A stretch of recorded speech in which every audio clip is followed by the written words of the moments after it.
सत्यानन्दचित्सत्येकपक्षे सर्वाध्यक्षे भक्तिरक्षादिदक्षे श्रीगोविन्दे विश्वसर्गादिकन्दे पूर्णानन्दे नित्यमास्तामतिर्मे अज्ञाननिरतिरुपैति विशेषं भक्तिपरावचितिपरिपोषमुच्चैः त्वं परं सुरदुर्गममपजस्रं सत्कुण्यवत्सोऽसं प्रणमामि गीतं गौरां सुखसत्कुमुदप्रमोदिस्वाभिक्रिया गोस्तमो निहन्त श्रीकृष्णचैतन्यसुधानिधिर्मे मनोतिष्ठन् सुरतिं करोतु प्राचीनवाचस्विचारसोऽहं मख्योऽपि गीतामृतले सलिप्सुः यतः प्रभोरे मदेत तत्र तक्षमद्वं शरणागतस्य स्वधर्मज्ञानवैराग्यसात्यभक्त्यवगोचरः नारायणः परब्रह्मगीताशास्त्रे मेलितः ज्ञानकर्मात्मिके निष्ठे योगलक्ष्ये संस्कृते आत्मानुभूतिसिद्धिर्थे पूर्वषट्केन चोदिते हरे कृष्ण நமஸ்காரம்.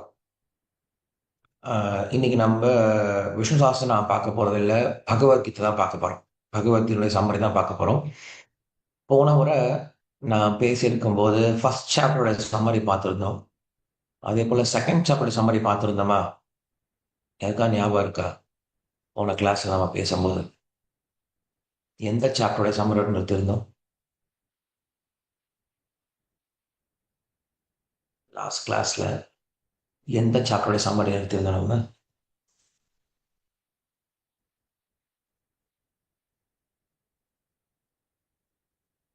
யாருக்கும் ஞாபகம் இல்லையா?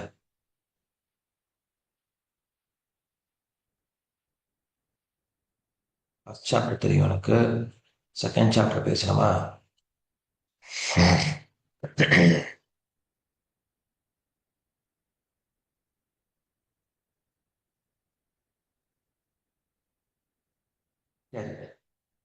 கவனிங்க, இன்னைக்கு நான் பேசக்கூடிய விஷயம் ரொம்ப முக்கியமான விஷயம்.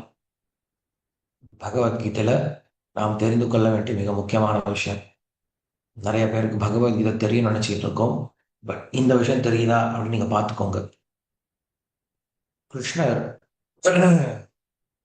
ரொம்ப தெரியல. இல்ல, அது விஷ்ணு சாஸ்திரம் பேசலாம். பகவத்கீதை பத்தி கேட்டுட்டு இருக்கேன்.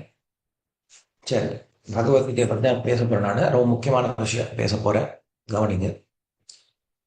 கிருஷ்ணர் 2ஆம் அத்தியாயத்துல ஆத்ம ஞானத்தை பத்தி பேசுறாரு இல்லையா? நாம் இந்த உடல் அல்ல, ஆத்மா அப்படிங்கிற விஷயத்தை பத்தி பேசுறார். கிருஷ்ணர் ஏன் ஆத்மா பத்தி முதல்ல பேசுறார்? ஏன் ஆத்மா பத்தி சொல்லிக் கொடுக்கணும் பகவத்கீதையில?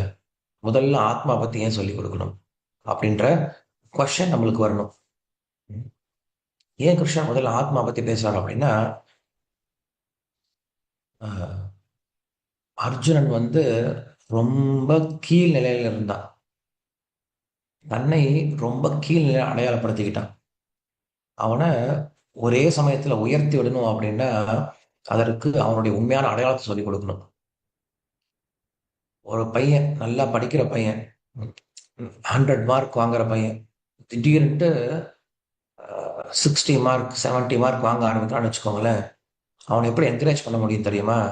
ஏண்டா, இவ்வளவு கம்மியா மார்க் வாங்கியிருக்கல, உனக்கெல்லாம் புத்தி இருக்காடா அப்படின்னு சொல்லிட்டு நாம் அவனை திட்ட ஆரம்பிச்சோம் அப்படின்னா அவன் மார்க் வாங்க மாட்டான். அவனுக்கு என்கரேஜ்மெண்ட்டா இருக்காது. அவனுக்கு என்ன சொல்லணும் அப்படின்னா, ஏன்பா நீ 100 மார்க் வாங்குற பையன், நீ போய் இப்படி 60 மார்க் வாங்கலாமா அப்படின்னு சொல்லிட்டு அவனுடைய பெருமையை அவனுக்கு ஞாபகப்படுத்தணும்.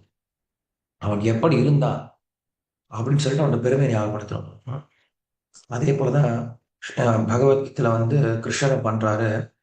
அர்ஜுனுடைய பெருமையை எடுத்து சொல்ல ஆரம்பிக்கிறார். என்ன பெருமை? நீ ஆத்மாடா அப்படின்ற பெருமையை சொல்றது.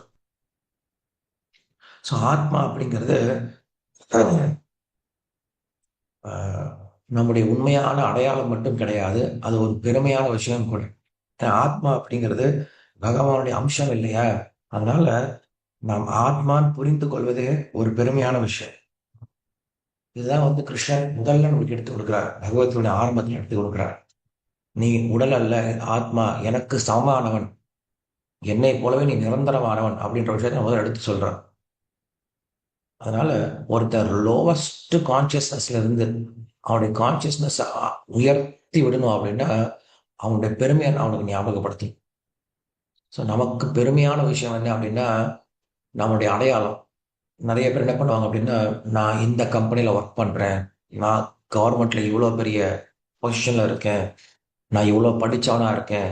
நான் வந்து சொசைட்டில இவ்வளோ பெரிய ஸ்டேட்டஸோட இருக்கேன் அப்படின்னு சொல்லிட்டு தன்னுடைய அடையாளப்படுத்திப்பாங்க. தன்னை அடையாளப்படுத்திக்கிட்டு அத பெருமையா நெனச்சுப்பாங்க. ஆனா உண்மையாலுமே நம்முடைய பெருமை, நம்முடைய அடையாளம் என்ன அப்படின்னா, நாம் கிருஷ்ணருடைய அம்சம் அப்படின்னு சொல்றது தான். ஆத்மா நினைக்கிறது தான் உண்மையான பெருமை. இதனால கிருஷ்ணர் என்ன பண்ணாரு?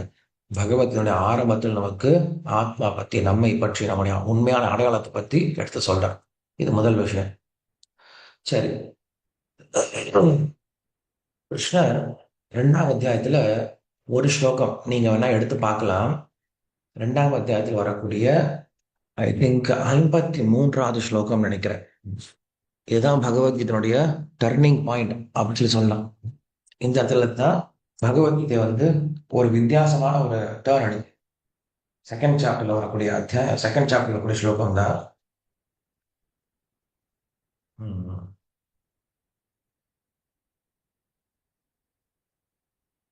நான் சொல்றாரு செகண்ட் சாப்டர்ல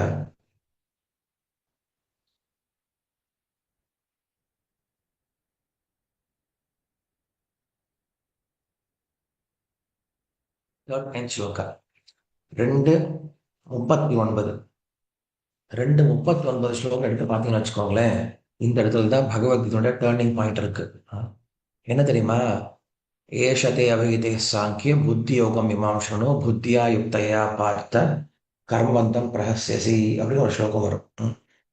இந்த ஸ்லோகத்தோட அர்த்தம் என்ன அப்படின்னா, கிருஷ்ணர் அர்ஜுனனுக்கு சொன்னார், ஆத்மா பத்தி சொல்லி கொடுத்தார். ஆத்மா பத்தி சொல்லி கொடுத்துட்டு அதுக்கப்புறம் அர்ஜுனனை பார்க்கிறார். இவனுக்கு ஆத்மா பத்தி ஏதாவது புரிஞ்சிருக்கான்னு பார்க்கிறார். ஆத்மா பத்தி சொன்னா மட்டும் புரியாது. நான் ஆத்மான்னு தெரிஞ்சுக்கிட்டா மட்டும் பத்தாது. நான் ஆத்மான்றத உணர ஆரம்பிக்கணும். அதுதான் ரொம்ப முக்கியம். ஆத்மான்னு தெரிஞ்சுக்கிறது ஒண்ணு, அந்த ஆத்மாவை உணரக்கூடிய விஷயம் அப்படின்னு ஒண்ணு இருக்கு. ஸோ ஆத்மாவை எப்படி உணர்வது? இப்ப நம்ம எல்லாருக்கும் தெரியும். நாம் பகவத்கீதை கிளாஸ் கேட்டதுனால நம்ம எல்லாருக்கும் தெரியும். நாம் ஆத்மா அப்படிங்கிற விஷயம் எல்லாருக்கும் தெரியும். ஆனா நான் ஆத்மான்ற விஷயத்த உணர்ந்துட்டேனா அப்படின்னா உணர்றது கிடையாது. நான் இன்னும் உடல் அப்படின்னு நினைச்சிட்டு இருக்கேன். ஸோ நான் ஆத்மாவை உணர்வதற்கு என்ன செய்யணும்? நான் ஆத்மாவை ஏன் இன்னும் உணர முடியல அப்படின்னா, அந்த ஸ்லோகத்துல தான் பதில் சொல்றார் கிருஷ்ணர். கர்மபந்தம் அப்படின்னு சொல்றார். கர்மபந்தம் அப்படின்னு ஒரு விஷயம் இருக்கிறதுனால தான் நம்மால ஆத்மாவை உணர முடியல அப்படின்னு சொல்றார். அப்ப அந்த கர்மபந்தத்தை நீக்கினா மட்டும்தான் நாம் ஆத்மா என்பதை உணர முடியும் அப்படின்னு கிருஷ்ணர் சொல்றார். நான் உனக்கு அந்த கர்மபந்தத்தை எப்படி விளக்கிறது அப்படிங்கிற விஷயத்த, அந்த ரகசியத்தை சொல்லிக் கொடுக்குறேன் அப்படின்னு ஆரம்பிக்கிறார். இதுக்கு பேருதான் நிஷ்காம கர்மயோகம் அப்படின்னு சொல்றோம். நிஷ்காம கர்மயோகம் அப்படின்னா நம்முடைய கர்மபந்தத்தை நாம் எப்படி விலக்கிக் கொள்வது, நம்முடைய கர்மபந்தத்தை நாம் எப்படி தூய்மைப்படுத்திக் கொள்வது, அதுதான் நிஷ்காம கர்மயோகம். ம், நான் போய் ஒரு கண்ணாடி முன்னாடி போய் நிக்கிறேன். கண்ணாடி முன்னாடி போய் நின்னா அப்படின்னா என்ன தெரியணும்? என்னுடைய முகம் தெரியணும். ஆனா கண்ணாடி முன்னாடி போய் நின்ன பின்னாடி என்னுடைய முகம் தெரிய மாட்டேங்குது. என்ன காரணமா இருக்கும் அப்படின்னு யோசிச்சு பார்த்தேன் அப்படின்னா, அந்த கண்ணாடியில நிறைய தூசி படிஞ்சிருக்கு. அவ்வளவுதான் விஷயம். என்னுடைய முகம் மறைஞ்சு போல. என்னுடைய முகம் இருந்துட்டு தான் இருக்கு. ஆனா கண்ணாடியில தூசி இருக்கிறதுனால என்னுடைய முகம் எனக்கு தெரிய மாட்டேங்குது. அது போலதான் நான் ஆத்மான்றது, நான் தான் ஆத்மா. நான் ஆத்மான்றது என்னால உணர முடியலையே. என்ன காரணம்? தூசி தான் காரணம். வேற ஒண்ணும் கிடையாது. என்னுடைய முகம் எனக்கு தெரியல அப்படின்னா என்ன காரணம்? தூசி தான் காரணம். அதே போல நான் ஆத்மா அப்படிங்கிற விஷயம் என்னால ஏன் உணர முடியல அப்படின்னா, நம்மளுடைய தூசி தான், நம்மளுடைய தூசி தான் காரணம். நம்ம மேல இருக்கக்கூடிய கர்ம பந்தம் தான் காரணம். அந்த கர்ம பந்தம் தான் நம்ம நம்மள மறைச்சு வச்சிருக்கிறது. நான் ஆத்மா அப்படிங்கிற விஷயத்த உணர வைக்க முடியாம வச்சிருக்கு. அப்ப இந்த கர்ம பந்தத்தை விளக்கணும் அப்படின்னா, நான் ஆத்மா அப்படிங்கிறத உணர முடியும் அப்படின்னு சொல்றாங்க. சரி. கர்ம பந்தத்தை எப்படி விளக்குறது அப்படின்னு கொஸ்டின் கேட்கும்போது, ஒன் செகண்ட்.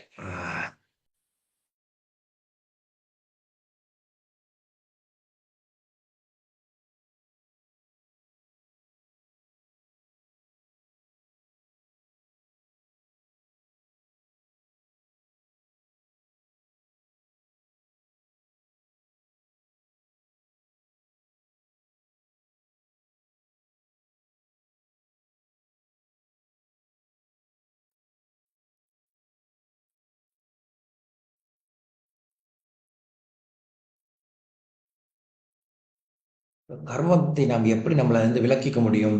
நம்முடைய கர்மபந்தம் நம்மளை விட்டு எப்போ போகும் அப்படின்னு கொஸ்டின் கேட்கும்போது, கர்மபந்தம் அப்படின்னா என்னன்னு தெரிஞ்சுக்கணும்.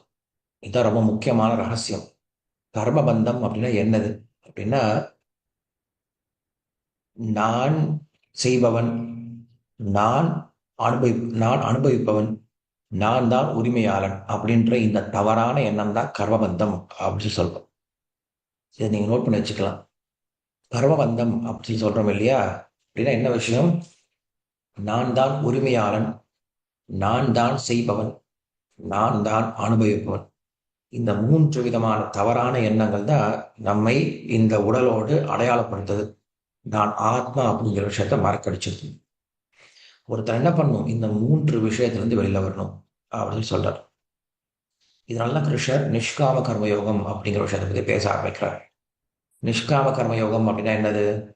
கர்மண்யேவாதிகாரஸ்தே மா ஃபலேஷு கதாச்சன மா கர்ம ஃபல ஹேதுர்போர் மா தே சங்கோஸ்து கர்மணி அப்படின்னு இந்த ஸ்லோகத்தை நீங்க படிச்சிருப்பீங்க. இது அடிக்கடி பகவத்கீதையிலையும் பார்த்துருக்கோம். வெளியில இந்த ஸ்லோகங்கள் அடிக்கடி சொல்லுவாங்க. எல்ஐசியில இருந்து இந்த ஸ்லோகம் யூஸ் பண்ணுவாங்க. கர்மண்யேவாதிகாரஸ்தே மா ஃபலேஷு கதாச்சன உன்னுடைய கடமையை செய் பலனை எதிர்பார்க்காதே. இந்த ஸ்லோகம்லாம் நீங்க கேள்விப்பட்டிருப்பீங்க. நிறைய பேர் இந்த பகவத்கீதை சாரம் கீதாச்சாரம் சொல்லி ஒன்று எழுதி எழுதி போடுவாங்க. அஹ் கடமையை செய் பலனை எதிர்பார்க்காதே, எது நடந்ததோ நன்றாகவே நடந்தது, இதெல்லாம் போட்டிருப்பாங்க. இதெல்லாம் பகவத்கீதை சாரம் கிடையாது. பகவத்கீதை சாரம் வேற இருக்கு. நான் ஒரு பகவத்கீதாச்சாரம் எழுதியிருக்கேன். அது யமனாச்சாரியருடைய இதை கொண்டு பேஸ் பண்ணி 1ஆவது அத்தியாயத்தில் என்ன சொல்லியிருக்காங்க, 2ஆம் அத்தியாயத்தில் என்ன சொல்லியிருக்காங்கன்னு சொல்லிட்டு ஒவ்வொரு லைன் 8 லைன் கீதாச்சாரம் எழுதி பிரிண்ட் பண்ணி நாங்கள் எங்கள் ஜென்மாஷ்டமிக்கு வர போகிற மக்களுக்கெல்லாம் கொடுக்கறதுக்காக எழுதியிருக்கோம். சரி, எனிவே அப்போ இந்த 3 விஷயத்தை பற்றி பேசுகிறார். என்ன 3 விஷயத்தை பற்றி பேசுகிறார்? நீ உரிமையாளன் கிடையாது, நீ செய்பவன் கிடையாது, நீ அனுபவிப்பாளன் கிடையாது அப்படின்ற இந்த 3 விதமான எண்ணத்தோடு நம்முடைய கடமையை செஞ்சோம் அப்படின்னா அதுதான் நிஷ்காம கர்மயோகம். இந்த மாதிரி கடமையை செய்ய ஆரம்பிச்சோம்னா நமக்கு இருக்கக்கூடிய கர்மபந்தம் விலகிடும் அப்படின்னு சொல்றார். என்ன அர்த்தம்? இது 3க்கு என்ன அர்த்தம்? நான் உரிமையாளன் கிடையாது அப்படின்னு என்ன அர்த்தம்? இது என்னுடைய கடமை கிடையாது அப்படின்னு முதல்ல புரிஞ்சுக்கணும். நான் எந்த கடமையை செஞ்சுட்டு இருக்கனோ இது என்னுடைய கடமை கிடையாது, இது பகவான் எனக்கு கொடுத்த கடமை. ஃபர்ஸ்ட் விஷயம். 2வது, இதை பகவான் தான் என்னை செய்ய வைக்கிறார். நான் செய்யறது கிடையாது, பகவான் தான் என்னை செய்ய வைக்கிறார். 2வது விஷயம். 3வது, இதை நான் பகவானுக்காக தான் பண்றேன். இதை 3ஐயும் புரிஞ்சுக்கணும். உங்களுக்கு ப்ராக்டிக்கல் எக்ஸாம்பிள் கொடுக்குறேன். இப்ப ஒரு சிப்பாய் ராணுவ வீரர், அவர் சண்டைக்கு போறார் அப்படின்னா அவர் நல்லா புரிஞ்சுக்கணும். இது என்னுடைய சண்டை கிடையாது, இது நாட்டினுடைய சண்டை, இந்தியாவுடைய சண்டை, என்னுடைய சண்டை கிடையாது, இது இந்தியாவோட சண்டை. ஃபர்ஸ்ட் விஷயம். 2வது, இந்த சண்டை போடுறதும் இந்தியா தான், நான் சண்டை போடல இல்லையா, இந்தியா தான் சண்டை போடுது. 3வது, இந்த சண்டையில வரக்கூடிய வெற்றி இந்தியாவுக்கானது, எனக்கானது கிடையாது. நான் யாரு? வெறும் கருவிதான். இந்த போர்ல நான் வெறும் கருவிதான். இப்படின்ற எண்ணத்தோட சண்டை போட்டாருன்னா அவர் நல்ல நல்ல ராணுவ வீரராக இருந்து அவருக்கு வெற்றி கிடைக்கும். அதே போல் ஒரு பேங்க்ல ஒர்க் பண்றாரு, ஒரு கேஷியர் ஒர்க் பண்றாரு அப்படின்னா தினமும் லட்சக்கணக்கான ரூபாய் அவர் காசு எண்ண வேண்டியது இருக்கும். அப்ப அவர் காசு எண்ணும் போது என்ன தெரியுமா யோசிப்பாரு? இது என்னுடைய வேலை கிடையாது காசு என்றது, இது கவர்மெண்ட்டோடைய வேலை. 2வது, இந்த காசை என்றதும் கவர்மெண்ட் தான். 3வது, இந்த காசை நான் என்றது யாருக்காக? கவர்மெண்ட்டுக்காக. நான் யார் அப்படின்னா வெறும் கருவிதான் அப்படின்ற எண்ணத்தோட என்ன பண்ணும்? அவர் அந்த வேலை பண்ணும்.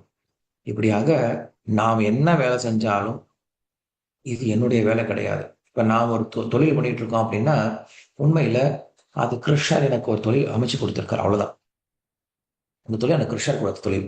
ஃபர்ஸ்ட் விஷயம் நல்லா புரிஞ்சுக்கோங்க.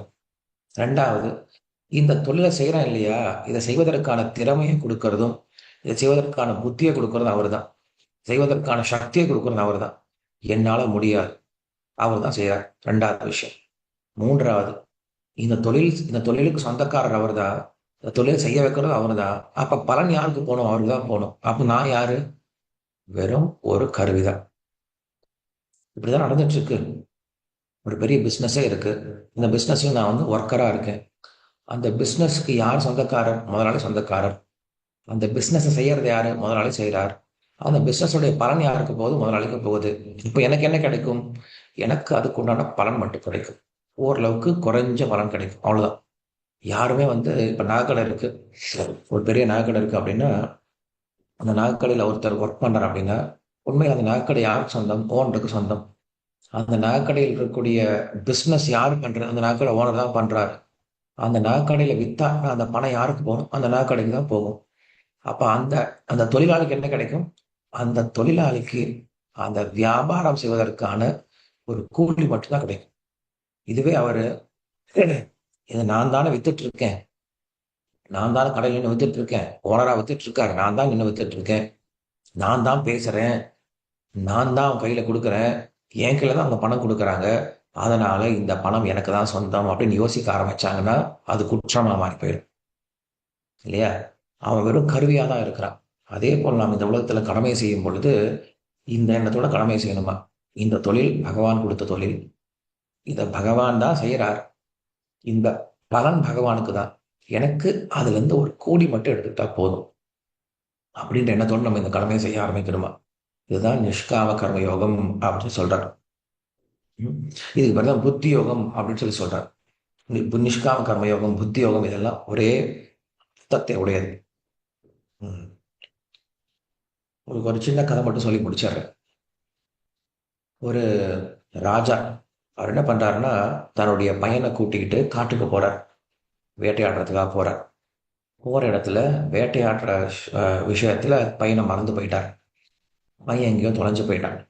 ராஜாவும் அந்த காடு முழுவதும் தேடி பார்க்கிறார். அந்த காட்டுல அந்த பையனை தேட முடியல, கிடைக்கல. வருத்தத்தோட வீட்டுக்கு போய் சேர்ந்துட்டார், அரண்மனைக்கு போய் சேர்ந்துட்டார். அந்த பையன் என்ன பண்றான்? சுத்தி சுத்தி பார்த்துட்டு இருந்தான். பார்த்துட்டு அவனுக்கு புரியல, அப்பா வேணும்லாம் புரியல அவனுக்கு. அவனும் சுத்திட்டே இருக்கா, சின்ன பையன். அப்ப ஒரு வேடன் அவனை பார்த்து, அவன் தனியா இருக்கானே, பையன் தனியா இருக்கானே காட்டுன்னு சொல்லிட்டு அவனை கூட்டிட்டு போயிட்டான். தன்னுடைய குடிசை கூட்டிட்டு போயிட்டான். கூட்டிட்டு போயிட்டு அவன் குடிசையில வச்சுட்டு இருக்கான். இப்ப அந்த சின்ன பையன் என்ன பண்றான்? அந்த வேடனுடைய பையனா வளர்ந்துட்டு இருக்கான். தினமும் வேட்டைக்கு போறது, எலியை பிடிக்கிறது, முயலை பிடிக்கிறது, சின்ன சின்ன நாயை அடிக்கிறது, குருவி அடிக்கிறது, இப்படி சின்ன சின்ன காரியங்களை அவன் சொல்லிக் கொடுக்குறான். அவனும் அந்த காரியங்களை பண்ணிட்டு இருக்கான். அப்படியே வளர்ந்துட்டு இருக்கான் அந்த பையன். வளர்ந்துட்டு இருக்கும்போது அந்த வேடனுக்கு உண்டான வேஷத்தை போட்டுட்டு வளர்ந்துட்டு இருக்கான். ராஜாவும் இங்க தேடிட்டு இருக்கான், பையனை தேடிட்டு இருக்கான், கிடைக்கவே இல்லை. அப்ப ராஜா என்ன பண்றான்னா, நிறைய மந்திரிகள்லாம் அனுப்பிச்சு வைக்கிறார். மந்திரிகள் அனுப்பிச்சு வச்சு அந்த பையன் எங்க இருக்கான்னு தேடிட்டு வாங்கன்னு சொல்லிட்டு மறுபடியும் அனுப்புற வைக்கிறார். மந்திரிகள்லாம் வராங்க. வரும்போது இந்த பையனுக்கு ஓரளவுக்கு நல்ல இளமை பருவம் வந்துடுச்சு. அவன் என்ன பண்றான்? அந்த வேடனை போல வேஷம் விட்டு கொண்டு எலி, பூனை இதெல்லாத்தையும் காடா கவதாருன்னு அடிச்சு சுத்திட்டு இருக்கான். அப்ப ஒரு மந்திரி இவரை பார்க்கிறார். இந்த பையனை பார்த்ததுக்கு அப்புறம் அவருக்கு அவருக்கு ஒரு சந்தேகம் வருது. இந்த பையனை பார்த்தா நம்முடைய இளவரசனை போலவே இருக்கானே. ஏன்னா ராஜாவுக்கு உண்டான அதே லட்சணங்கள்லாம் இவங்கிட்ட இருக்கு. நம்ம ராஜா எப்படி இருக்காரோ அதே முகஜாடை இருக்கு. ராஜா எப்படி இருக்காரோ அதே போல இவனுக்கு உடல் ஆகலாம் நம்ம ராஜா போல இருக்கேன்னு சொல்லிட்டு கண்டுபிடிச்சிட்டார். கண்டுபிடிச்சிட்டு மெதுவா பேசுறாரு அந்த பையன்கிட்ட. தம்பி நீ யாருப்பான்னு கேட்கிறாரு. நானா? நான் வேடா சுவாமி, இந்த ஊர்ல இருக்கக்கூடிய வேடன் அப்படின்னு சொல்றான். வேடனா? நீ வேடன் இல்லப்பா, நீ உண்மையில இளவரசன் அப்பா அப்படின்னு சொல்லுவார். இளவரசனா? ஏங்க விளையாடுங்க, தமாஸ் பண்ணாதீங்க அப்படின்னு சொன்னா, இல்ல நான் அதெல்லாம் உனக்கு நகைச்சுவைக்காக சொல்ல, எங்க ராஜாவுக்கு இந்த குணங்கள்லாம் இருக்கும், எங்க ராஜாவுக்கு இந்த அடையாளம்லாம் இருக்கும், உங்ககிட்ட அந்த அடையாளம்லாம் இருக்குப்பா அப்படின்னு சொல்றாரு. ரொம்ப நல்ல விஷயம் தான் சொல்லி கொடுத்தாரு. ரொம்ப உயர்ந்த அடையாளத்தை தான் சொல்லி கொடுத்தாரு. இப்ப இந்த வேடனுக்கு ரெண்டு ஆப்ஷன் இருக்கு. ஒண்ணு, இந்த மந்திரி சொல்லக்கூடியத அப்படியே ஏத்துக்கலாம், உண்மைன்னு ஏத்துக்கலாம். இல்ல இந்த மந்திரி பொய் சொல்றாரு அப்படின்னு சொல்லிட்டு அதை விட்டுட்டு போயிடலாம். நீங்க யோசிச்சு பாருங்களேன். இப்ப அந்த பையன் இந்த மந்திரி சொல்றது பொய் அப்படின்னு நினைச்சான் அப்படின்னா, அவன் பெரிய லாஸ், அவனுக்கு பெரிய இழப்பு. அவ்வளவுதான். அவன் என்ன பண்ண போறான்? மறுபடியும் வேடனாகவே இருந்து, வேடனாகவே வாழ்ந்து, வேடனாகவே சாக போறான். ஒரு பிரயோஜனம் கிடையாது. அவன் முட்டாள். ம். இதுவே அந்த மந்திரி சொல்லக்கூடிய விஷயத்த அவன் ஏற்றுக்கொண்டான்னு வச்சுக்கோங்களேன், அவன் வாழ்க்கையில் எவ்வளோ பெரிய மாற்றம் வரும். சரி, இப்போ அவன் ஏற்றுக்கிட்டான்னு வச்சுக்கோங்க. அவன் மந்திரி சொல்கிறத ஏற்றுக்கிட்டான். நான் வேடன் அல்ல, நான் இளவரசன் அப்படின்னு புரிஞ்சுக்கிட்டான். புரிஞ்சுட்டதுக்கு அப்புறம் என்ன பண்றாரு, அந்த மந்திரி சொல்றார், சரி, நீ உங்க அப்பாவை போய் பார்க்க போ. உங்க அப்பாவை பார்க்கறதுக்கான வழி இதுதான். உங்க அப்பா இங்கதான் இருக்கார் அப்படின்னு சொல்லிட்டு அப்பாவை பத்தி சொல்லி கொடுத்துட்டார். தன்னை பத்தி சொல்லி கொடுத்தா போதுமா, அப்பாவை பத்தி சொல்லி கொடுக்கணும் இல்லையா? அப்பா யாரு, அவர் எங்க இருக்கார், அந்த அப்பாவை எப்படி அடையணும் அப்படிங்கிற வழிமுறையை சொல்லி கொடுத்துட்டான். இப்ப என்ன பண்றான் பையன், அப்பாவை பார்க்கறதுக்காக போயிட்டு இருக்கான்னு வச்சுக்கோங்களேன். அவன் யாரா இருக்கா இப்ப, வேடனா தான் இருக்கான்.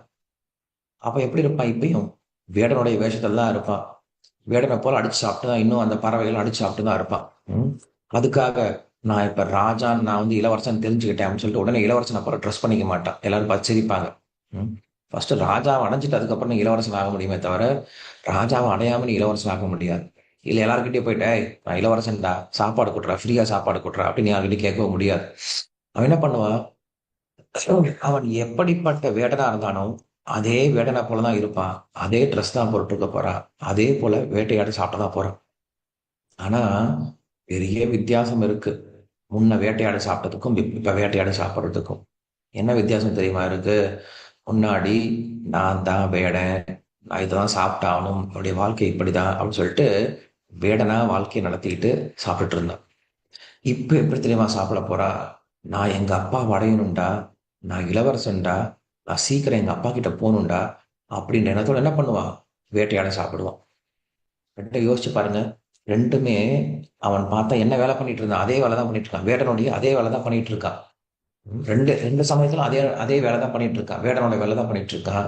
ஆனா முன்னாடி வேலை பண்ணதுக்கும் இப்ப வேலை பண்றதுக்கும் பெரிய வித்தியாசம் இருக்கு. என்ன வித்தியாசம் இருக்கு? முன்னாடி நான் வேடன்ற புத்தியோட வேலை பண்ணிட்டு இருந்தேன். இப்ப நான் இளவரசன் அப்படின்ற புத்தியோட வேலை பண்ணிட்டு இருக்கேன். முன்னாடி உடம்ப வளர்க்கறதுக்காக வேலை பண்ணிட்டு இருந்தா, இப்ப தன்னுடைய அப்பாவை அடைவதற்காக வேலை பண்ணிட்டு இருக்கான். முன்னாடி புத்தி இல்லாம வேலை பண்ணிட்டு இருந்தான். இப்ப சரியான புத்தியோட வேலை பண்ணிட்டு இருக்கான். புரியுதுல உங்களுக்கு நான் பேசுறது? நான் சொன்ன விஷயம் உங்களுக்கு புரிஞ்சிருக்கும்னு நினைக்கிறேன். இதே போலதான் நாமும் என்ன பண்றோம் அப்படின்னா, பகவான் கிட்ட இருந்து பிரிந்து இந்த உலகத்துல கஷ்டப்பட்டுட்டு இருக்கோம். இந்த உலகத்துல பொய்யான அடையாளத்துல வாழ்ந்துட்டு இருக்கோம்.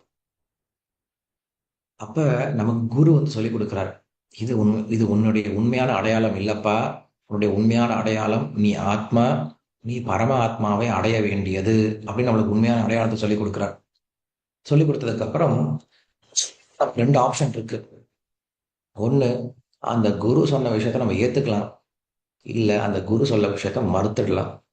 அந்த குரு சொன்ன விஷயத்த நம்ம நம்பிக்கையோட ஏத்துக்கிட்டோம் அப்படின்னா அது நம்மளுடைய அதிர்ஷ்டம். அந்த குரு சொன்ன விஷயத்த நம்ம ஏத்துக்கல அப்படின்னா நம்முடைய துரதிர்ஷ்டம். இப்ப நீங்க எல்லாம் அதை ஏற்றுக்கொண்டீர்கள். பகவத்கீதையை சொல்லிக் கொடுத்த விஷயத்த நீங்க ஒத்துக்கிட்டீங்க. நம்பிக்கையோட வரீங்க. வந்துட்டோம் இல்லையா? அப்ப நம்ம என்ன செய்யணும் அப்படின்னு கொஸ்டின் கேட்கும்போது, நாம் இதற்கு முன்னாடி என்ன செஞ்சுட்டு இருந்தோமோ அதை தான் செய்ய போறோம். புதுசா ஒண்ணும் செய்ய போறது கிடையாது. ஆனா எங்க தெரியுமா மாற்றம் வரப்போகுது? நம்ம புத்தியில தான் மாற்றம் வரப்போகுது.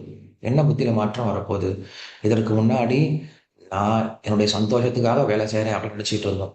இப்ப நான் பகவானை அடைவதற்காக வேலை செய்றேன் அப்படின்ற புத்தியோட வேலை செய்ய போறோம். அப்ப செய்யற வேலை ஒண்ணுதான். ஆனா குறிக்கோளை தான் மாத்திருக்கோம். அந்த வேடனை போல. இதுக்கு முன்னாடி அவன் வேட்டையாட சாப்பிட்டு இருந்தா, உடம்ப பார்த்துக்கணும் அப்படின்னு வேலை செஞ்சு சாப்பிட்டு இருந்தா.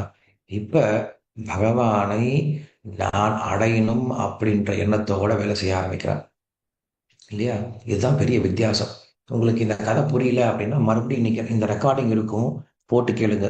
ரொம்ப முக்கியமான கதை. இது நீங்க புரிஞ்சுக்க வேண்டிய கதை. நம்மை பற்றிய கதை. இதுதான் நிஷ்காம கர்மயோகம் அப்படின்னு கிருஷ்ணர் சொல்றார். நாம் இந்த உலகத்தில் எப்படி செயல்பட வேண்டும், எவ்வாறு செயல்பட வேண்டும், எப்படி வேலை செய்யணும் அப்படின்னு சொல்லி கொடுக்குறார். பகவத்கீதையை படிச்சோம் அப்படின்னா குடும்பத்தை விட்டு போயிடுவாங்க, கடமை விட்டு போயிடுவாங்க அப்படின்னு நினைக்காதீங்க. பகவத்கீதை தான் கிருஷ்ணர் எப்படி தன்னுடைய கடமையை சரியா செய்யணும்னு சொல்லி கொடுக்குறார். கடமை விட்டுட்டு போன்னு சொல்லி கொடுக்கல. அந்த கல்வியை எப்படி ஒருவன் சரியா செய்ய வேண்டும் அப்படிங்கிற விஷயத்த கிருஷ்ணர் பகவத்கீதையில நம்மளுக்கு ஆரம்பத்துல இருந்து சொல்லி கொடுக்குறார். இதே விஷயத்த கிருஷ்ணர் 18ஆம் அத்தியாயம் வரைக்கும் சொல்லிக் கொடுப்பார். எப்படி தன்னுடைய கடமையை சரியா செய்வது, ஞானத்தோடு தன்னுடைய கடமையை எப்படி செய்வது அப்படிங்கிற விஷயத்த என்ன பண்ண போறார் கிருஷ்ணர் நமக்கு சொல்லிக் கொடுக்க போறார். ஸோ இதுதான் வந்து நம்மளுக்கு 3ஆம் அத்தியாயத்தில் சொல்லப்பட்ட விஷயம் அப்படின்னு சொல்லி சொல்றார்.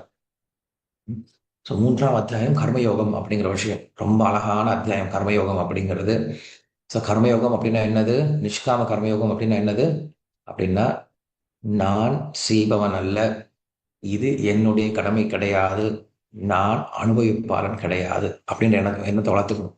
அப்படின்னா என்னது, இது கிருஷ்ணருடைய கடமை, இது கிருஷ்ணர் தான் செய்கிறார், இது கிருஷ்ணருடைய ஆனந்தத்திற்காக அப்படின்ற அகங்கார, மமகார, பலகார அப்படின்ற 3 விதமான தியாகத்தோடு செய்யறோம் இல்லையா, இதுதான் உண்மையான நிஷ்காம கர்மயோகம். எனது அகங்கார, மமகார, பலகார இந்த 3 விதமான காரணத்தையும் விட்டுடணும்.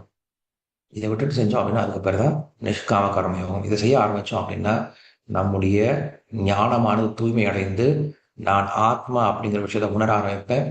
எப்போ நான் ஆத்மான்ற விஷயத்தை உணர ஆரம்பிக்கிறேனோ அப்போ நான் இயற்கையாகவே பகவானுக்கு சேவை பண்ண ஆரம்பிப்பேன் அப்படின்னா கிருஷ்ணர் இந்த 2ஆம் அத்தியாயத்தில் 3ஆம் அத்தியாயத்தில் பேசுகிறார். 3ஆம் அத்தியாயம் இன்னும் ஆழமான அர்த்தங்களை கொண்டுள்ளது. தெரியல உங்களுக்கு எத்தனை பேருக்கு பகவத்கீதையில் இன்ட்ரெஸ்ட் இருக்குது அப்படின்னு சொல்லிட்டு. ஏன்னா விஷ்ணு சாஸ்திரநாமம் அப்படின்னு நிறைய பேர் வந்து கேட்டீங்க. பகவத்கீதை கேட்கும்போது யாரும் வீடியோ கூட ஆன் பண்ணவே இல்லை. நிறைய பேர் அப்படி உட்காந்துருக்கீங்க. பகவத்கீதை தான் ரொம்ப முக்கியமான பேஸ் நமக்கு இல்லையா. ஸோ பகவத்கீதை இன்னும் நல்லா இன்ட்ரெஸ்டிங்காக இன்னும் நல்லா ஆழமாக படிக்கணும் நம்ம. விஷ்ணு சாஸ்திரம்லாம் படிக்கலாம். இந்த வரக்கூடிய சாட்டர்டே இருக்கு நினைக்கிறேன் இல்லையா, மறுபடியும் சாட்டர்டே இருக்கும். சாட்டர்டே நம்ம என்ன பண்ணலாம், மறுபடியும் விஷ்ணு சாஸ்திரம் படிக்கலாம். நான் பிரபு கிட்ட பேசுகிறேன். ஒன்று சாட்டர்டே இருக்குமா இல்லை டியூஸ்டே இருக்குமா, நாளைக்கே இருக்குமான்னு தெரியல. நாளைக்கு மேக்ஸிமம் இருக்காது, சாட்டர்டேவே இருக்கும். ஸோ நம்மளுடைய கிளாஸ் மறுபடியும் சாட்டர்டே இருக்கும். சாட்டர்டே நம்ம என்ன பண்ணலாம், மறுபடியும் விஷ்ணு சாஸ்திரநாமத்தை கேட்க ஆரம்பிக்கலாம். ஸோ ரொம்ப நன்றி எல்லாருக்கும். நான் ட்ராவலிங் இருக்கிறேன், நான் யாருக்கும் கொஷின்ஸ் எடுத்துக்கல. உங்கள் எல்லாருக்குமே என்னுடைய நம்பர் இருக்கும்னு நினைக்கிறேன். யாருக்காவது ஏதாவது கொஷின்ஸ் இருந்துச்சு அப்படின்னா என்னுடைய வாட்ஸ்அப் நம்பருக்கு நீங்கள் வாய்ஸ் மெசேஜ் கொடுங்க, நான் உங்களுக்கு ஆன்சர் பண்ணுறேன். அதே போல் இதை பற்றி இந்த மாதிரி நிறைய சம்மரி ஸ்டடீஸ்லாம் நம்ம கொடுத்துருக்கோம். என்னுடைய யூடியூப் சேனலில் போய் பார்த்தீங்க அப்படின்னா பிளேலிஸ்ட்டுக்குள்ளே போய் பார்த்தீங்க அப்படின்னா பகவத்கீதை 18 நாள் அப்படின்ட்டு சம்மரி ஸ்டடி நிறையா கொடுத்துருக்கோம். அந்த சம்மர் ஸ்டடிக்கு போனீங்க அப்படின்னாலுமே இந்த விஷயங்கள்லாம் ரொம்ப க்ளீனாக இருக்கும். உங்களுக்கு மறுபடியும் ரிவிஷன் பண்ண மாதிரி இருக்கும். நீங்கள் என்ன பண்ணலாம், மற்றவங்ககிட்ட ஷேர் பண்ணிவிட்டு அதை டிஸ்கஸ் பண்ணலாம். இன்னைக்கு நம்ம பகவத்கீதை ஃபர்ஸ்ட் சாப்டர் டிஸ்கஸ் பண்ணலான்னு சொல்லிட்டு ஒரு 10 பேருக்கு ஷேர் பண்ணுங்கள் உங்கள் ஃப்ரெண்ட்ஸ் கிட்ட. அதுக்கப்புறம் அந்த 10 பேர்கிட்ட பேசுங்களேன். ஒரு கான்ஃபரன்ஸ் கால் மாதிரி போட்டு இன்னைக்கு என்ன நீ என்ன புரிச்சுக்கிட்ட, நீ என்ன புரிச்சுக்கின்னு சொல்லிட்டு அந்த 10 பேர்கிட்ட பேசுங்க. இல்லை அவங்க பக்கத்து வீட்டுக்காரங்கிட்டே கொடுங்களேன், அவங்ககிட்ட கொடுத்துட்டு அவங்ககிட்ட பேசுங்க. இந்த மாதிரி நீங்கள் என்ன பண்ணலாம், அதை கேட்க வச்சுட்டு அந்த லெக்சரை கேட்க வச்சுட்டு அது வந்து நீங்கள் டிஸ்கஷன் எடுத்து பேசலாம் ரொம்ப நல்லாயிருக்கும். இதுக்காக நம்ம எல்லாமே ரெக்கார்ட் பண்ணி வச்சுருக்கோம். ஸோ நீங்கள் போய் பார்த்தீங்கன்னா அது நிறைய ரெக்கார்டிங்ஸ்லாம் இருக்கும். அது இல்லாமல் நிறைய கீர்த்தன்ஸ்லாம் இருக்கும். விஷ்ணுதாசனாமத்தை இப்போ என்ன பண்ணிட்டு இருக்கோம், அதை அப்லோட் பண்ணிட்டு இருக்கோம். முடிஞ்சால் அதையும் நீங்கள் கேட்டு பாருங்கள். ஸ்ரீமத் பகவத்கீதா கி